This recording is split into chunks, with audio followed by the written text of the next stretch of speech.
Здравейте, хора! Днеска ще режем едно мъничко орехче, даже няма да го режем, защото той е малък хубавец.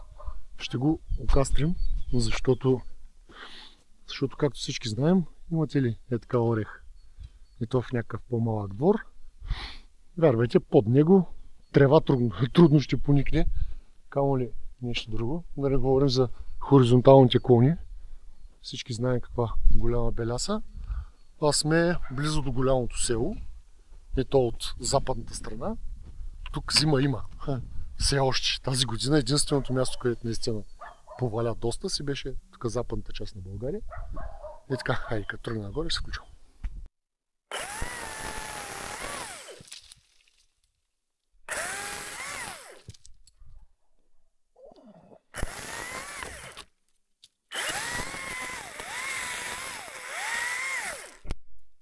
Банда, голям студ. Не ми харесва. Защо не ми харесва на времето? Днес сутринта тук, където сме, било минус 12. Сега е 2 градуса, 1 часа на обяд.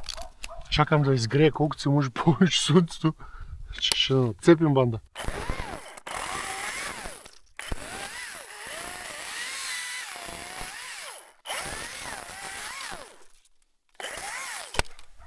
Между другото, най-накрая, втория Дядо Мраз за тая година дойде. Имаме си банда, 15 метрово въже за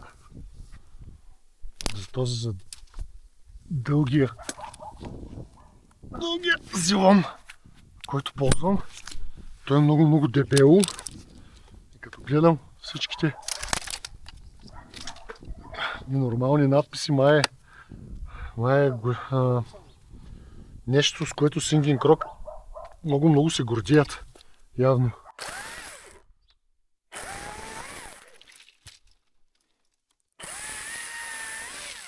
За съжаление го има само в бял цвят. Дойде и такелажно зелено, естествено с зашити уши. Ще го видите на първия обект, където може да влезе в употреба.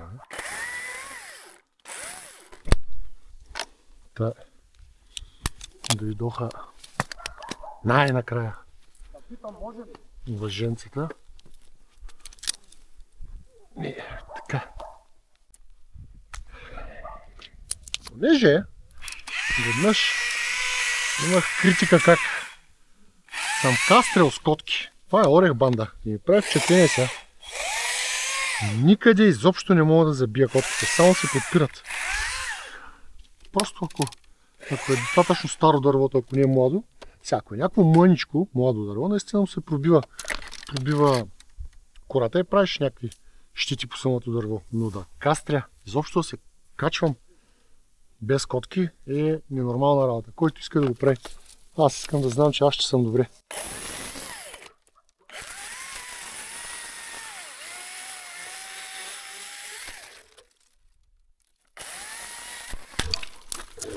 Сега, ако някой иска, ако някой настоява, т.е. ако знае и каже искам да ми се окастри дървото, но без котки, няма проблем. Просто цената няма да е така.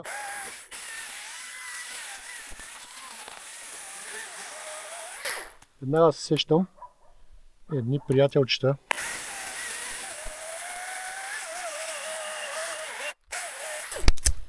И това всичко отгоре богати лиглювци, че и мене научиха на всичкото отгоре на тая работа. Колкото пъти отидем някъде на кръчма, хората искат шопска салата, задължително с белено домати. И им казват, да, ама ние такова не предлагаме. И съответно се получава, маркирай 2 шопски, ама ми донеси една, нали? Искам да е с белено домати, не искам да ям шупини и простоти, искам хубаво обелено розово домати. И си е голяма играчка. Съответно, ако искаш екстри, си плащаш, всичко е наред. Да, ако някой ми каже искам да ми отрежеш дървото, без да си ползваш лявата ръка. Само с дясната. Или примерно само с лявата ръка. Да. Няма проблем. Аз приемам предизвикателството веднага. Просто няма как да го направя на цената, на която бих свършил ангажимента. Ето вижте. Оставя таратанци. Малко далече, не знам дали ще видите, но наистина поне на това дърво в момента не прави никакви щети по кората.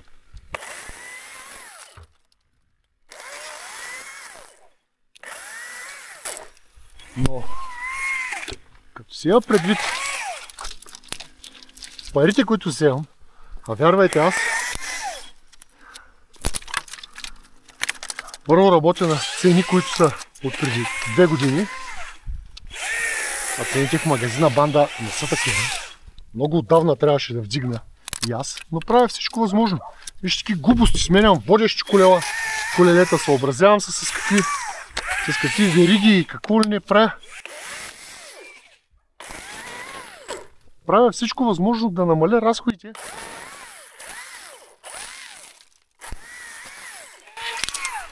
Карам малолитражка, карам като лелка.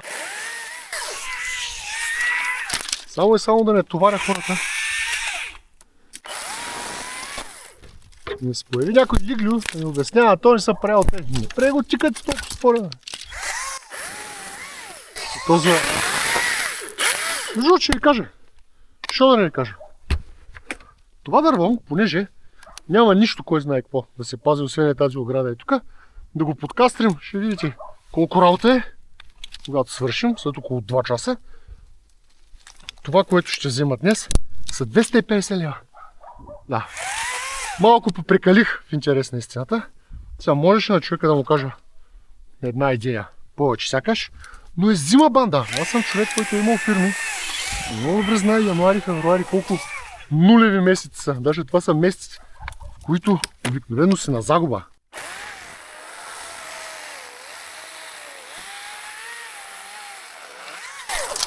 е много по-важно да имаш някаква работа, изобщо да идват приходи, отколкото, нали? Защото както на някого най-вероятно му е направило впечатление,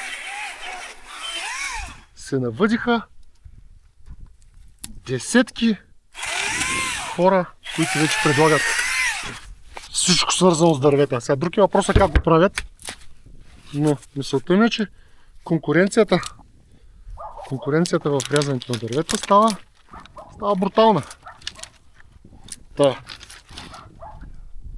Не знам, човека ми се стори симпатичен. И му казах, както вече казах, 250 лева. Не е опасно дървото за мен. Здраво дървенце, орех, защото не е болно. Сега, малко ли са парите? Да, най-вероятно са малко. Като си имам предвид колко безумни мангизи ми струва цялата екипировка, да не говорим за умения и времето, което отделям и всичко останало.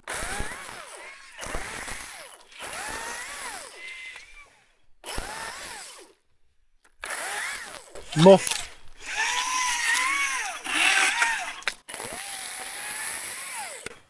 има моменти, в които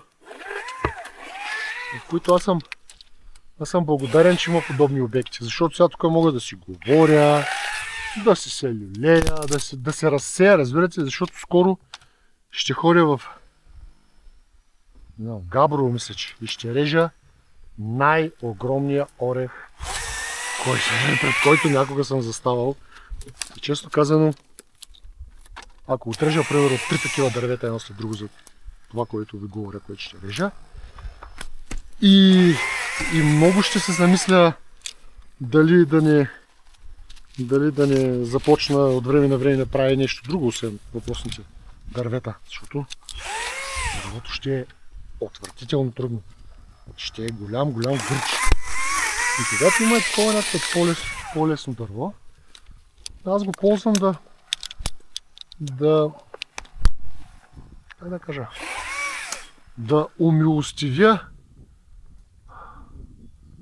демоните в главата си. Защото само човек, който не е работил подобна работа, не знае колко е опасно. И тази опасност, Тя до един момент е забавна и интересна. Тук нагоре вече, признавам се, започнах да правя някакви щити. Тук се вижда леко обърнато от кората. Но така или иначе дървото ще се маха някъде долу-горе от и тук. Така че... Идеята е, че трябва да умилостивя демоните в главата си. Когато вършиш някаква много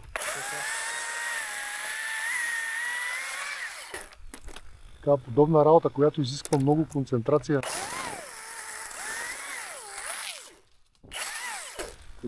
нерви и всичко останало, е много важно банда да сте в кондиция.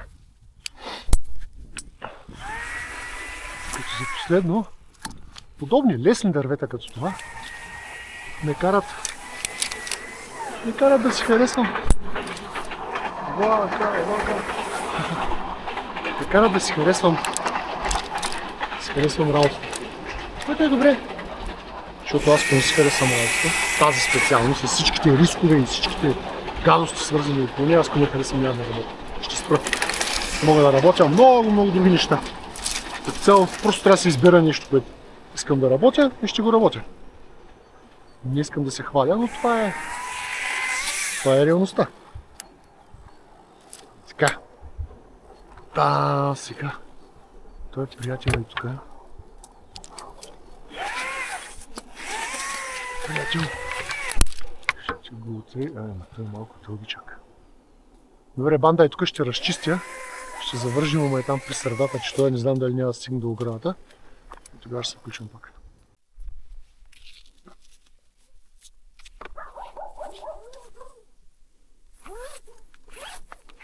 Акси са много хубаво въже. И отпред защитото е много мъничко, което е страхотно на това. На Singing Croc, той е най-дебелото възможно въже. 13,6 мисля, че нещо е такова. Много е дебело наистина въжето. Отпред халката е някаква огромна, сега трябва да сложа нещо и такова по-мъничко, да може да ми държи карабинера, че малко съм мандахерца и ме дразни. При акси са такива работи няма.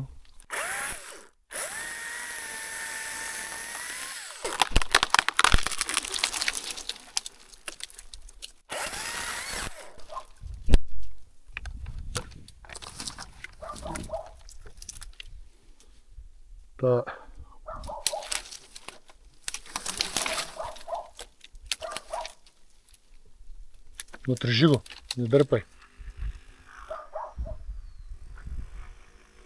Числото банда е 51.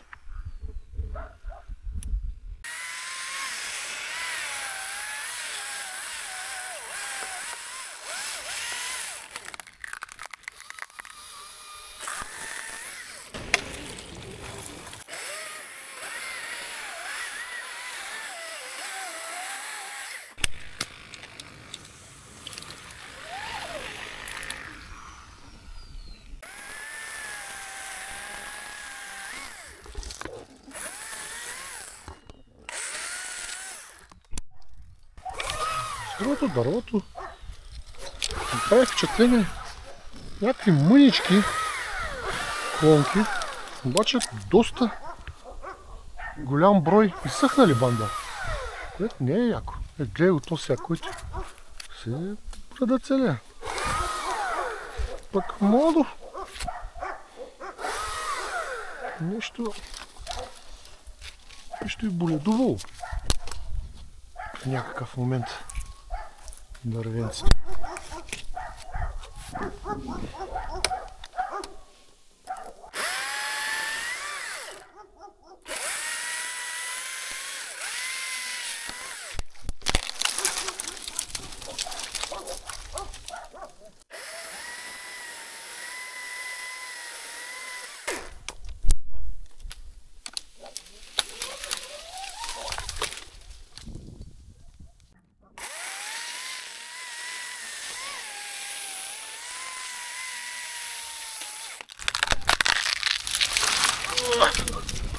Сега че голямо няма триене.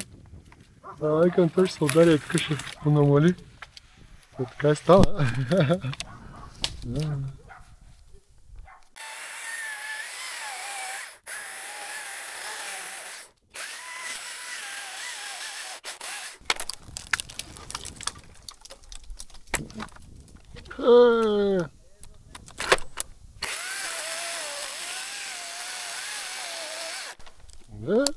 Голямо макула е.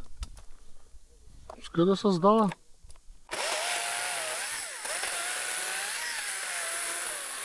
Проблеми иска да създава.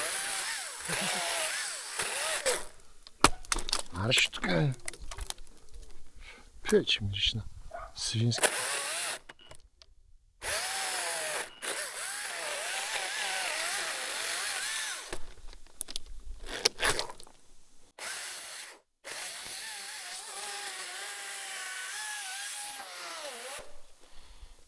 То склон банда тук направо показано как не се прави.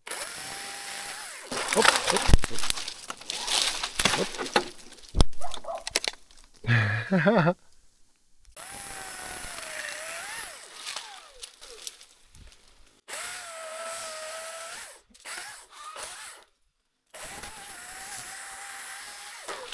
Между другото, не знам дали е тайна за някого, но не знам другите как правят, но аз определено в месеците, в които нямам работа, т.е. януари, февруари, работя банда на много по-ниски цени.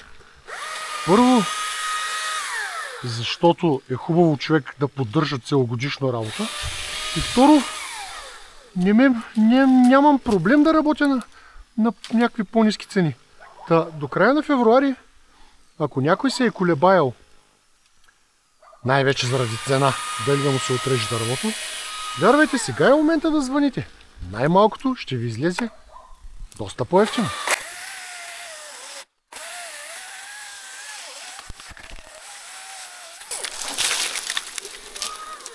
Между другото, дървото изглежда мъничко, но не е.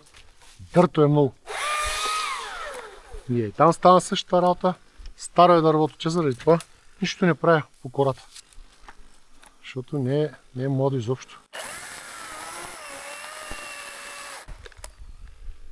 Явно почвата тук е камениста нещо.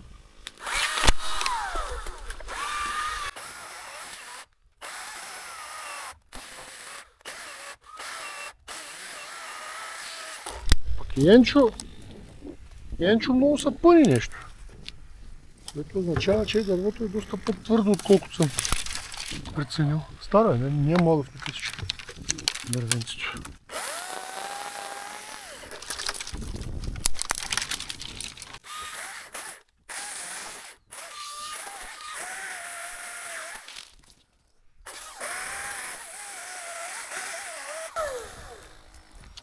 Айде, Енчо, ти да мери сега газ.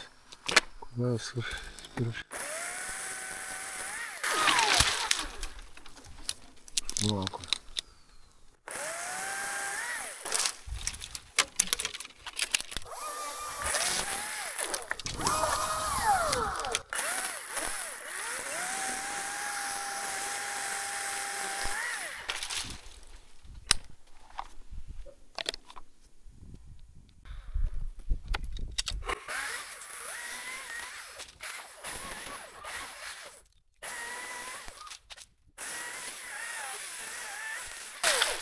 Банда, както предположих, ще се оказа, че дървото изобщо не е младо.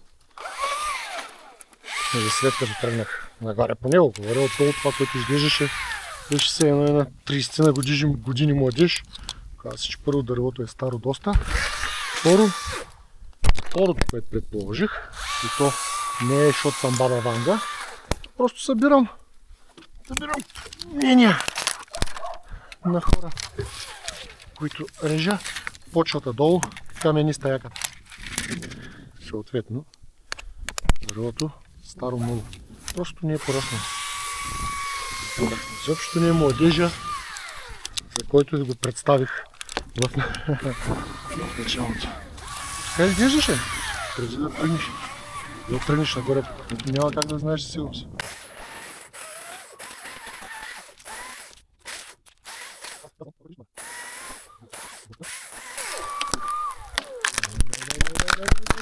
Оп! Да. Гледайте, отървем онова.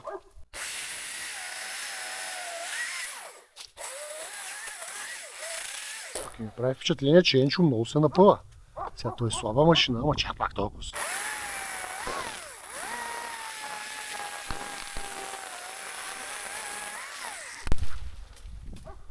Познавам стил.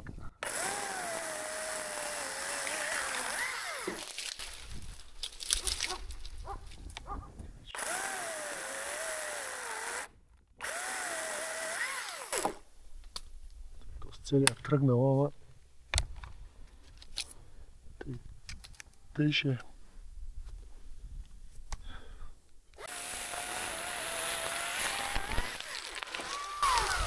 Един път става, един път не става.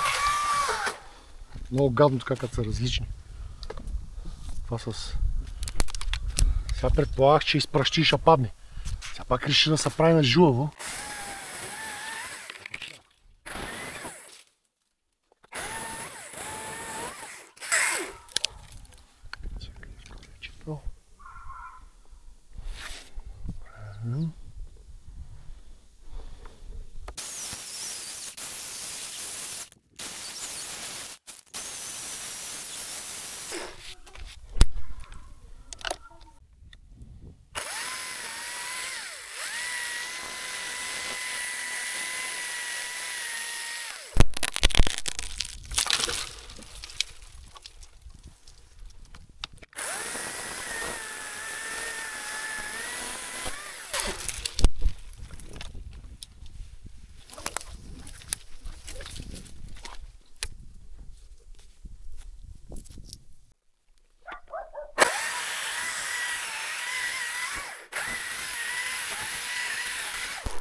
Снайпер.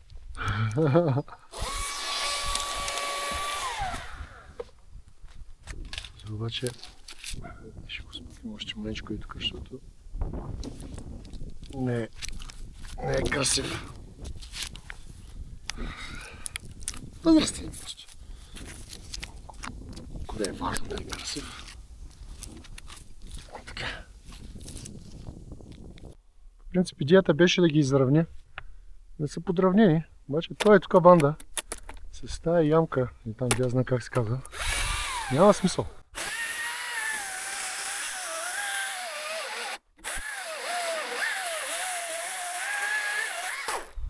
Ще събира вода, ще тъпче надолу, ще гние, ще прави проблеми. По-добре го махам сега, колкото в някакъв момент почне да се страшава главите на хората.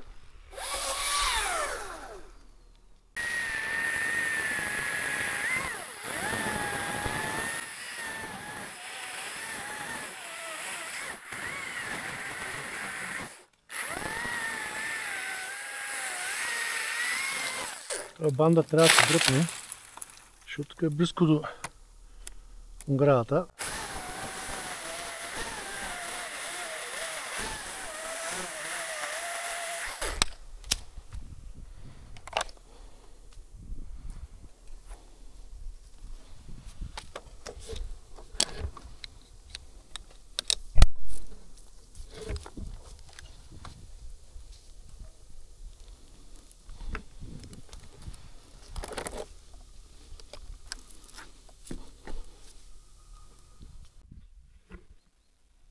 Банда, той сме тук стоя 50 годишен младеж, се оказа. Кастрахме го, за да няма проблеми. Нарязахме тук дървенията, сега започва едно лудо дърпане на кони, местене на дебелите, но такова е. И здравей, не живи България!